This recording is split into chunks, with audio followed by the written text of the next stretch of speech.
Hey there, how's it going? So let me ask you a question. What if Diablo 4, when it comes out, what if it releases as a free-to-play game? What's going to happen? Let's talk about it.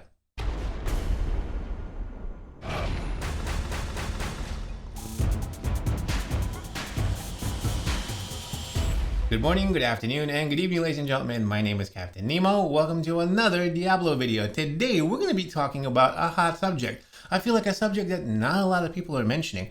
In fact, a lot of people are laughing this off when they hear, what happens if Diablo comes out, Diablo 4, the game that we're all waiting for, can't wait for, to play. What if that comes out as a free-to-play game? A lot of people are laughing that off. They're like, ha, that won't happen. The community will go crazy. Well, what if it does? Today in this video, I'm going to present you with some facts. I'm going to give you some opinions. And in the end, I'll tell you what I think about this whole situation. Remember, this video is going to be chapters, so you can skip around anytime you like via those chapters. You want to make sure you smash the like button, hit the subscribe button, stay tuned for lots of Diablo and Diablo Immortal content coming your way from Scrappy Academy. Let's get started. So this video was inspired by a conversation I was having with some of my old school Diablo 3 friends. We were playing D3, hanging out on Discord and chatting, and there were a lot of what ifs. What happens if when D4 comes out in this, or what happens if D4 comes out in that? And someone mentioned, what happens if Diablo 4 releases as a free-to-play game? And everybody just started laughing. Everybody just started kind of laughing it off and went, oh, that would never happen. That would never. And I thought to myself, why wouldn't it happen? I said, no, that would be crazy. That would never happen. Well, the community would go crazy. There would be riots. There would be madness, they said. The Blizzard would never take that route. That would be nuts. And let's assume that free-to-play means like, let's say, Path of Exile free-to-play, where it's just the cosmetics, or possibly maybe Diablo Immortal free-to-play. If you don't know that monetization system, I actually have a really good video for you. I'll link that up top. You can check it out. I'll give you details about how Immortal does monetization, so to speak, right now. So that kind of, let's assume it's one of those. There's people like, no, that would never. That's nuts. It would just be the death of Blizzard, they said. And I sat there and thought to myself, is it really that far-fetched? Is it really that crazy? And would it really mean the death of Blizzard if they went free-to-play with D4? And some of my friends naturally assumed if Diablo 4 went free to play, that means that you'll be able to buy power and buy everything and all that. And of course, that's not the case. And then some of my other friends assumed, well, if it would go the immortal route, the community would be pissed off and crazy and all of that. At the same time, I felt like I sat there. Now, I play Diablo 3. I love PC games. I also love, of course, mobile games. And I kind of tend to be in between free-to-play and pay. I do like free-to-play better because I feel like if the game is free-to-play, a lot more people are able to play it. And I feel like the more players are in the game usually means the more longevity for the game. That's a good thing. And in general, you want to make sure that the developers sort of make money, right? Because you want to be in the middle somewhere where the developers are making money and the game is being updated and used. And that way, everyone's kind of happy.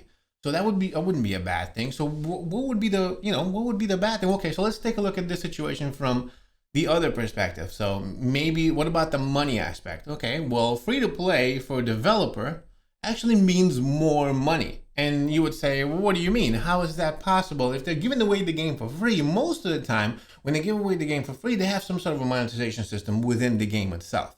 Whether it's evil or it's, fair, there's a whole different video. But generally speaking, right, there is a monetization system within the game. And what Activision, Blizzard, and a lot of other companies have noticed lately that the free-to-play premium model makes them a lot more money. There are multiple videos I've made about this, but if you listen to, let's say, the quarter 1, 2, 3, or 4 financial calls for Activision Blizzard for 2020, you will hear that they've made something like 8 times more money, or 8 or 9 times more money when they turned Call of Duty Warzone into a free-to-play experience.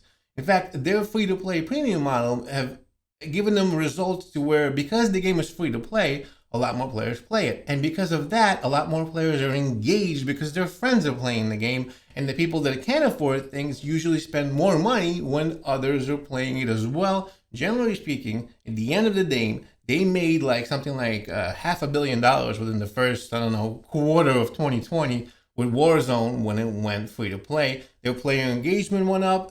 I think their player base went up 400% or something like that. So the bottom line is a free-to-play not only revived the game, it exploded it. It made it so much better that now I feel like Call of Duty, and I think it's not just me, I think a lot of people feel the same way. The Call of Duty Warzone is getting a lot more attention than the paid version of Call of Duty, like Cold War and etc. Because a lot more people are playing the Warzone because it's free to play.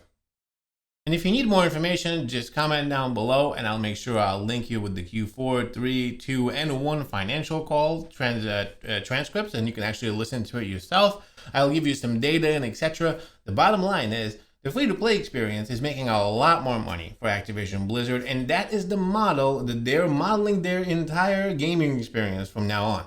So is it really that hard to believe that Diablo 4 could be free-to-play? I mean, look how much money they've made with Call of Duty. Okay, Call of Duty might not be the same type of game. That's fine. But what I've noticed, sitting on these calls and listening to these things, whatever, and just being part of the business in general, I've been in a lot of different software development companies. I work for all of that stuff in IT fields. And I know that, you know, just in general, when they're making money, and if they are making money, they will double down on that and triple down on that and quintuple down on that one. If they made over 400% improvement when it comes to profit and something like 8 times more player base and etc. And they're pushing towards the 1 billion player mark in Call of Duty, they're going to replicate that experience because it works, and it works really well. So in my opinion, when I sat there and I mean, again, I love Diablo 3. I love Diablo 2. I love the good old days, you know, when you bought video games and you paid $40 for it, or 50 or 60. Eventually got to 60. And, you know, you got the game. That's it. You played it. It was your game. You had fun with it. And everything came with it for free. You didn't have to worry about nothing, no power, no nothing. It was just you played the game. You grinded as much as you want. And when, you know, you get to the top levels, the only way to get there is by grinding, right? So you love that whole experience. I do as well. And then, you know, when the patch comes out, maybe you pay some money, you get the patch, or you used to get the patches for free. Those days are over. They're gone. I'm sorry. It's just part of, it's like The Sopranos, you know? It's over. It's time to move on. That's just the way it is. And a lot of people aren't accepting of that. I feel like it's the same way that people aren't accepting, you know, when like TV first came out, you know, it was free, and then there was the cable TV. A lot of people are like, what do you mean there's cable TV? People are going to be paying for this type of stuff? Look at HBO. Bottom line is that the times are changing and they're evolving. So and what is happening is the companies themselves are realizing that they're able to make a lot more money when the games are free to play because a lot more players can play them. And generally speaking, that's actually a good thing for us, right? So because the more players that play the game, the more the game is alive, the more some of our friends can play. Like, I love that. Like, I sit there and I'll say, let's play some video games. I talk to my friends. Do you have the new Gears? No, I don't have that one. Oh, do you have the, no, I don't have that one. Oh, but Warzone is free, so we can all just jump on and play. And because of that, a lot more players play Warzone because they can play with their friends. It doesn't require anybody to buy anything. And if you want to, you can, because you could be cool with the camos and etc. and this and that. But at the end of the day, you don't have to buy anything. Jump in, play with your friends, have fun. That's the whole idea. And that's what's increasing the player pool. So when I sat there and I listened to my friends talk in a very prehistoric way, saying, oh, that wouldn't happen and the community will go crazy. And I thought to myself, would the community go crazy? The community being us, the hardcore Diablo people that have been around for a long time, they've been playing the game, they're going to be playing the next Diablo, and that's great. But don't we want to expand a little? I feel like we do. I feel like we shouldn't be very, I would say, exclusive in our own little group, right? We want to make sure that we give Diablo to everybody. And if the game is free to play, I think more players will be able to play it. Now, I know people are concerned about the power and all that. That's a whole different conversation. But at the end of the day, I just want to kind of make sure that I point this out. Let me hear your opinion. What do you think about this? Is this that big of a stretch that D4 runs as a free-to-play game? Let me know down below. I would love to hear your opinion about it. Thanks so much for watching this video, and I'll see you in the next one.